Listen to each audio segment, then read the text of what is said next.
माज़ा भारत का सबसे पसंदीदा मैंगो ड्रिंक है। इसे बनाने के लिए केवल आम का रस ही काफ़ी नहीं होता, बल्कि एक जटिल वैज्ञानिक प्रक्रिया अपनाई जाती है ताकि इसका स्वाद, रंग और गाढ़ापन साल भर एक जैसा बना रहे। प्रक्रिया की शुरुआत होती है सही किस्म के आमों के चुनाव से। माज़ा मुख्य रूप से अल्फोंसो और टोटापुरी आमों के मिश्रण से बनता है। अल्फोंसो खुशबू और बेहतरीन स्वाद के लिए जाने जाते हैं। टोटापुरी बेहतरीन बनावट और सही अम्लता के लिए जाने जाते हैं। फैक्ट्री में ट्रकों के जरिए हजारों टन आम लाए जाते हैं। सबसे पहले इनकी क्वालिटी कंट्रोल टीम जांच करती है कि फल अधिक पके हुए या सड़े हुए तो नहीं है।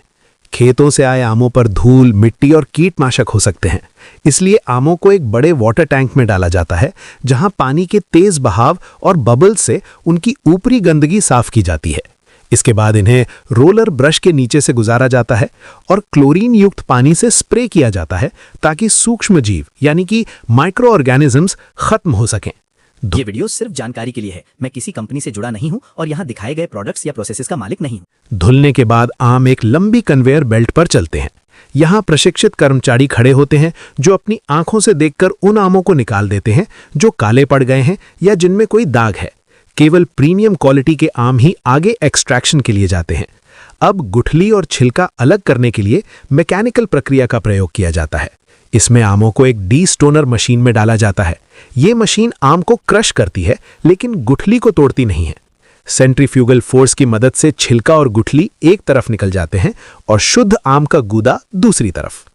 निकाला गया गूदा अभी थोड़ा मोटा और रेशेदार होता है। इसे रिफाइनर और फिल्टर मशीनों से गुजारा जाता है। ये मशीनें बारीक जाली जैसी होती हैं जो आम के रेशों को पूरी तरह अलग कर देती हैं, जिससे हमें एक स्मूथ मैंगो प्यूरी मिलती है।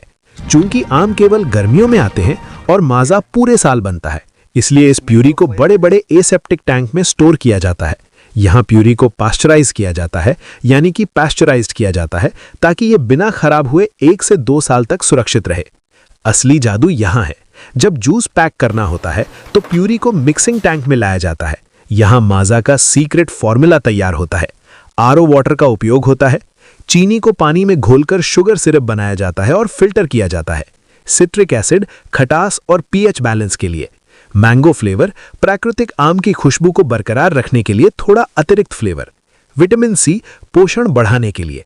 इन सब को हाई स्पीड मिक्सर में तब तक मिलाया जाता है जब तक कि माज़ा का सिग्नेचर गाढ़ापन न मिल जाए।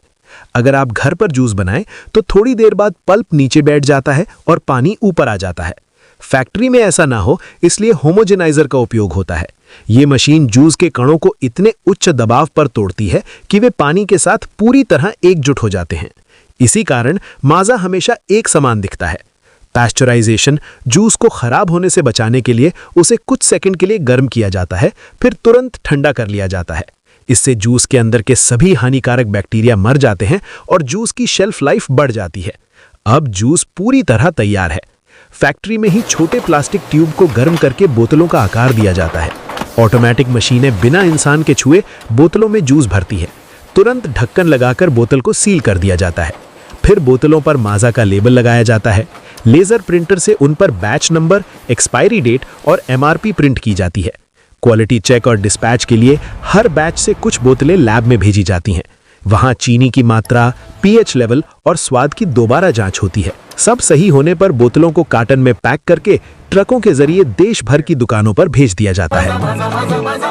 हर छोटी जीत के लिए असली अल्फोंसो और रसीले आम से बना माज़ा हो जाए।